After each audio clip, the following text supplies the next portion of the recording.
Welcome, I'm Barbara Marcum, and this is Friendship Focus. With me today is Jim Ridener, who's the head of Nankin Transit, we go way back when Jim was our chief of police. So welcome, you're in a different capacity now, so I gotta get used to that. But thank you for coming today and sharing this information with us. Great to be here, Barb. It's good to see you again. Good to see you as well. We're going to be talking about Nankin Transit, which I think is very important since people who can't drive anymore, people who can't get to the store, they don't have family that's supportive in some instances, or are at work all day. Nankin Transit is pretty much the only way for them to get around town, and they do love Nankin Transit. They go to the Friendship Center, you know, all the time.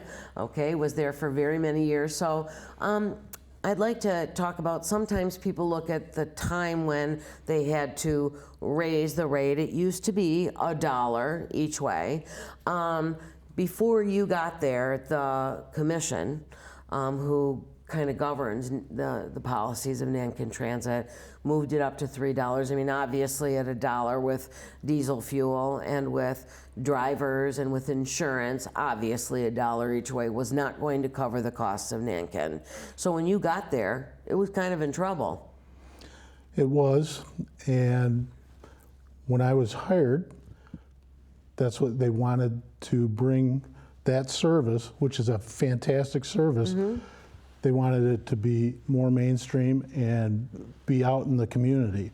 So that's what we did. Our marching orders were to increase the ridership and make people aware that it's there. So that's what we did. You have a lot more riders than you used to, right? Yes. Yes. Okay. So they used to be $1. How much are rides each way now? They're $3 each way. Okay, now just so if you have never ridden Nankin Transit before, you do have to have the exact change, is that right? Yes. Okay, they don't make change. Now, we did some fundraising and everything, and we did get the Nankin tickets, the transit tickets, which were $1 each one. Correct. Okay, are they available for purchase? So if somebody wants to buy $50 so they don't have to worry about cash, are they available? They are. They can contact our office and tell them, they can tell whoever they speak with, might be our manager, Alexis. Yeah. How many you want to buy, and you can pick them up at the front counter of the Jefferson Barnes Community Center. Okay, and can they pay for those with a credit card, debit card, or cash? Just cash at this point. Just cash at this point? Yes. Okay. All right, so what is your service area? Now, we've added now Canton, which is great. So what communities do you serve? The communities we serve are Canton Township, mm-hmm. Garden City, Inkster, Wayne, and Westland. If you live in one of those communities and you're 55 or older or disabled of any age, you can avail yourself of the service. Mm-hmm. We'll pick you up. It's a curb-to-curb service. We'll pick you up in front of your house, your apartment, wherever you live in those communities, and take you anywhere in those communities. Mm-hmm.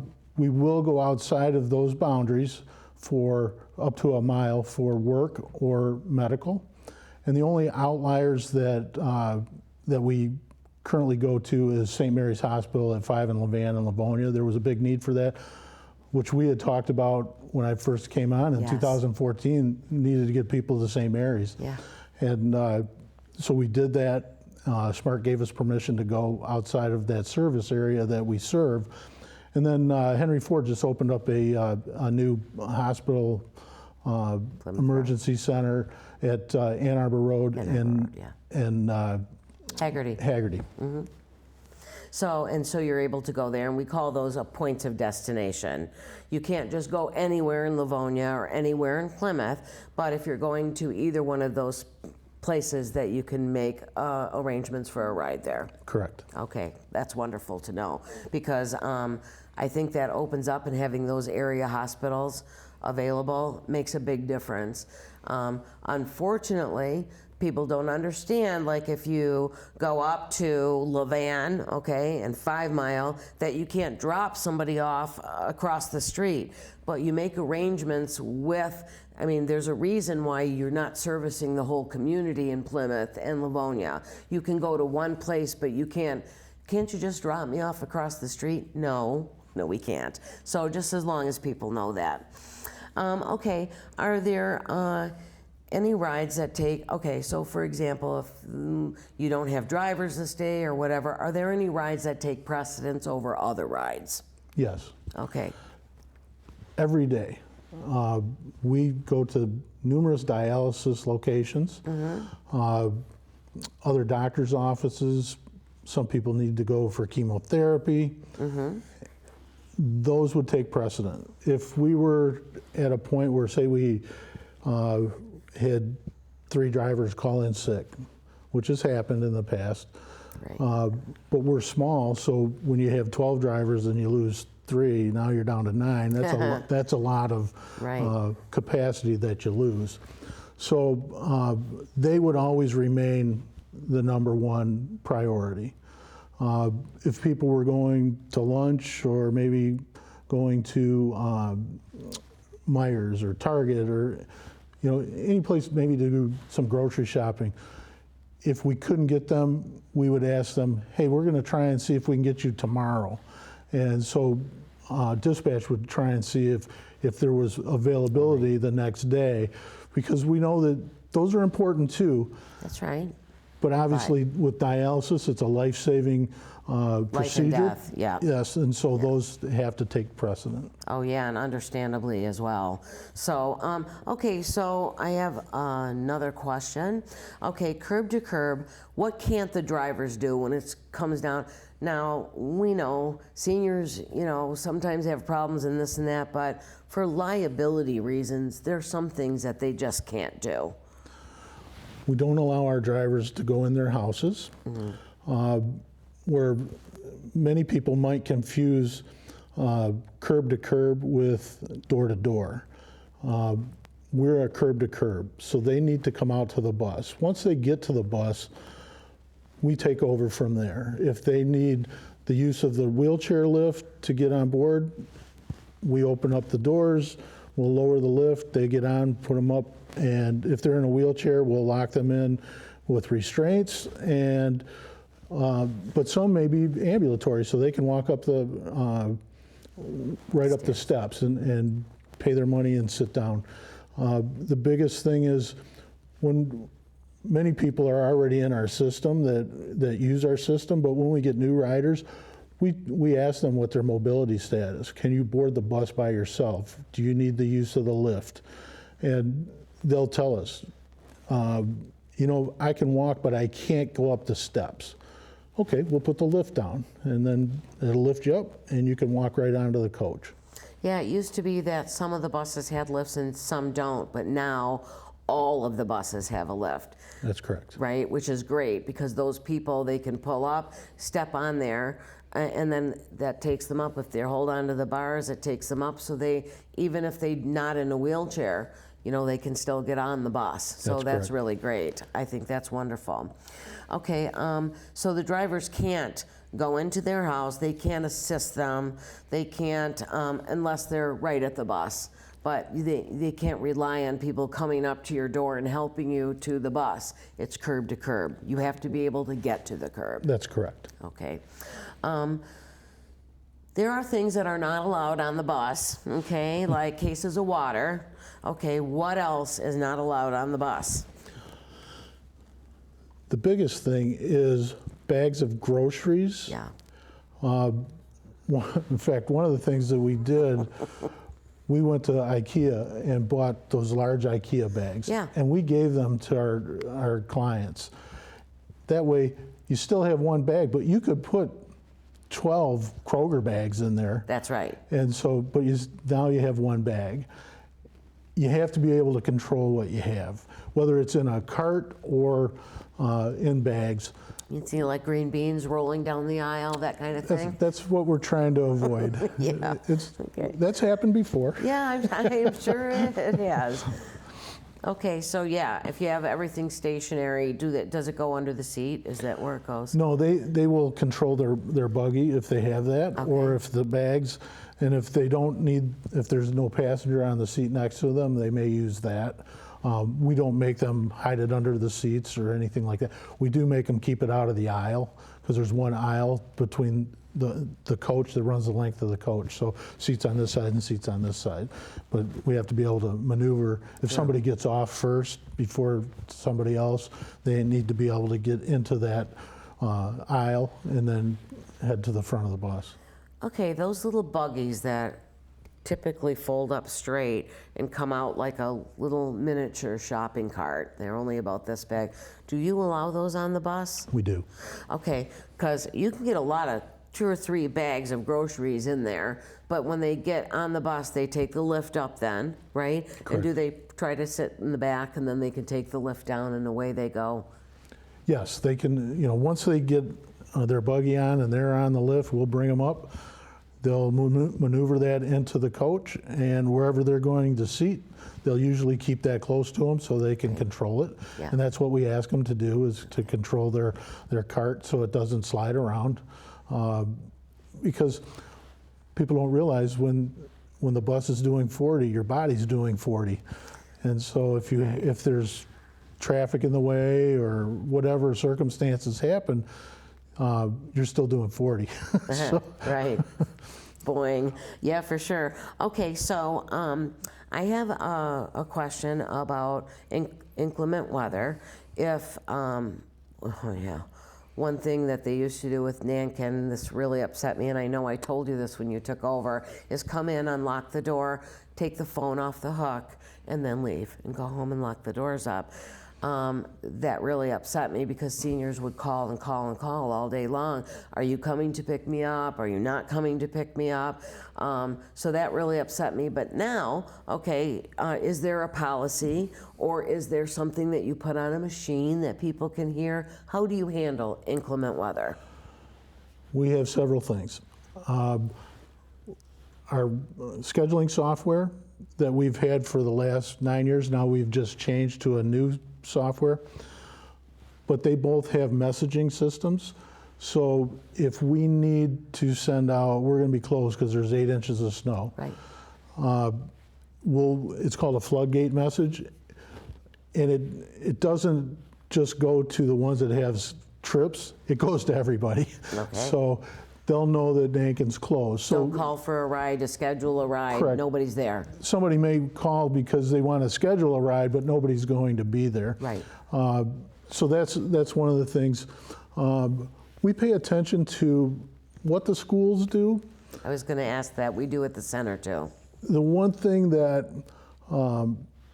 with the schools tend to close Prematurely. if it's cold. Yeah. You know, if you have, the weather is such that it's going to be 10 degrees. Okay, that's their policy. Ours, we're going to be open. Right. We close if it's snowing, and so like even in our offices, if we lost electricity, the building's on a generator, so we're going to continue to work.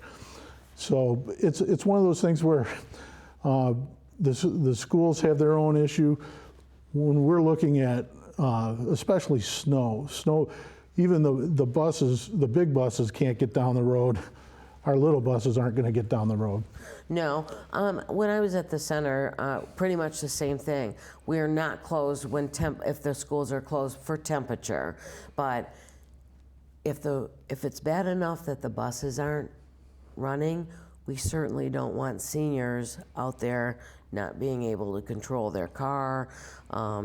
You've been in the police department. Some seniors are not good drivers, so you want to keep them off the road just for their own safety. But that's good to know. What about holidays? I know I did look, and you were closed over a couple weeks over Christmas, the Thanksgiving. What is your policy with that? And do you publish a calendar, or how do they know? It's on our website. Okay. But it's all based. The holidays are based on a collective bargaining agreement with the unions. And Okay. so there's 13 holidays that are recognized. Federal holidays. Correct. And so I'll just go in order. So New Year's Day, Martin Luther King holiday, Good Friday, Right. Memorial Day. Juneteenth was just added. That's a new federal holiday. Right. 4th of July, Labor Memorial Day. Day. I'm sorry? Memorial Day in May. We forget Yeah, that. that was the one did you get before that one? Okay. June. All right. And then 4th of July. 4th of July, Labor Day, and Tuesday. Veterans Day. Then Thanksgiving Day, the day after Thanksgiving, Christmas Eve, Christmas Day, and New Year's Eve. So that's 13 holidays. But by contract, the system shuts down at the week between Christmas and New Year's. Yeah. So that's closed. So the system's closed. And that's all on the website, but most people that have been using the system now, For a long time, they know. know that. Yeah. And if people need information, they can go to our website on that. But it also lists all the holidays too. Okay, perfect.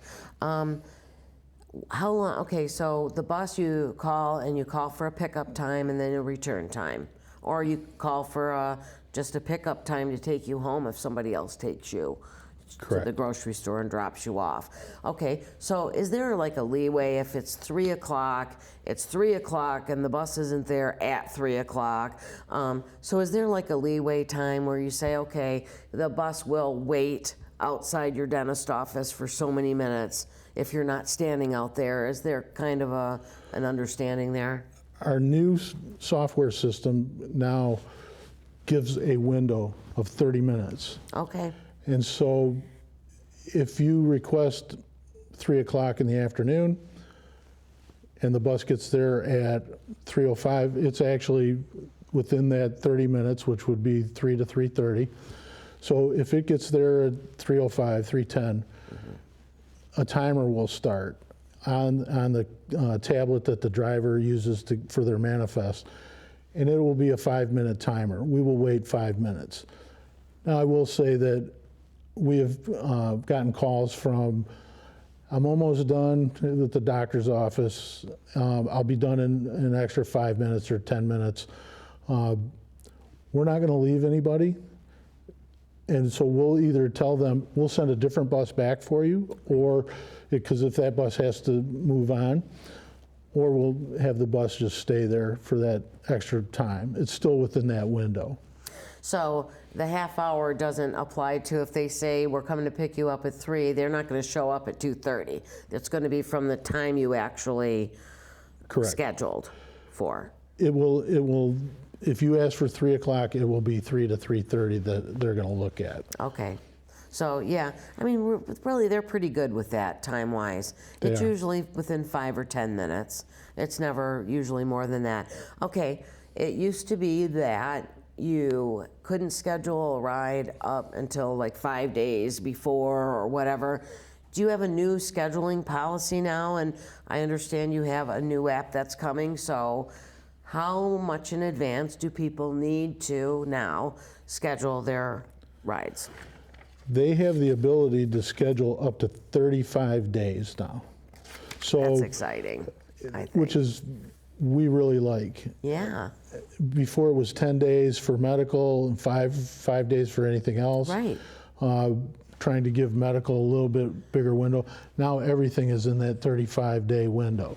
So if you go to the doctor, you get a follow-up appointment, and if it's in that 31 or 35 days, we can schedule that. If it's 36 or 37 days out, the computer won't even recognize it. So you would have to wait till it got to within the 35 days. Right.